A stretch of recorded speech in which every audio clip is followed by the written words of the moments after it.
Movie देखने के बाद सबके मन में बस एक ही सवाल है कि क्या ब्रह्मास्त्र ही सबसे ताकतवर अस्त्र है? तो इसका जवाब है नहीं। ब्रह्मास्त्र से भी ऊपर एक अस्त्र है जिसे ब्रह्माशिरा कहा जाता है और ब्रह्मास्त्र इसके बाद आता है। ब्रह्माशिरा की अगर बात करूं तो ये ब्रह्मास्त्र से 4 गुना ज्यादा ताकतवर है, जो पहली बार अश्वत्थामा ने गुस्से में चलाया था। तो यहाँ पर एक बात स्पष्ट है कि ब्रह्मास्त्र सबसे पावरफुल नहीं है और हो सकता है कि ब्रह्माशिरा अस्त्र को ब्रह्मास्त्र पार्ट 2 या फिर पार्ट 3 में दिखाया जाए, क्योंकि अब ब्रह्मास्त्र का कोई यूज नहीं है, क्योंकि इसकी पावर अब शिवा के अंदर है। हमें पता है कि मूवी के विलन को ब्रह्मास्त्र चाहिए और अगर अयान मुखर्जी ने थोड़ी बहुत रिसर्च की होगी ब्रह्मशिरा के बारे में तो ये मूवी के मेन विलन को ब्रह्मशिरा की ओर स्टैब्लिश करेंगे।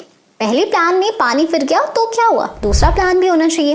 इसके अलावा मुझे नहीं लगता कि देव मेन विलन है, क्योंकि देव का कैरेक्टर महादेव से इंस्पायर है, तो फिर देव को कैसे मेन विलन दिखाया जा सकता है?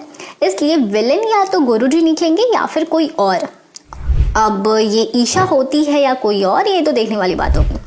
ब्रह्मास्त्र के पार्ट 1 को देखने के बाद जो दूसरा सबसे बड़ा सवाल लोगों के मन में आ रहा है वो ये है कि क्या शाहरुख खान यानी मोहन भागवत और नागार्जुन यानी अनीश दोनों मर चुके हैं? तो जवाब है नहीं। ब्रह्मास्त्र पार्ट 2 में प्रेजेंट के साथ साथ पास्ट की स्टोरी भी दिखाई जाएगी, जिसमें हमें पार्ट 1 में दिखाए गए सभी कैरेक्टर के यंगर वर्जन देखने को मिलेंगे और उनकी बैकग्राउंड स्टोरी पता चलेगी। तो इसलिए ये बात पक्की है कि मोहन भागवत और अनीश हमें पार्ट 2 में देखने को मिलेंगे अपनी पास्ट स्टोरी के साथ।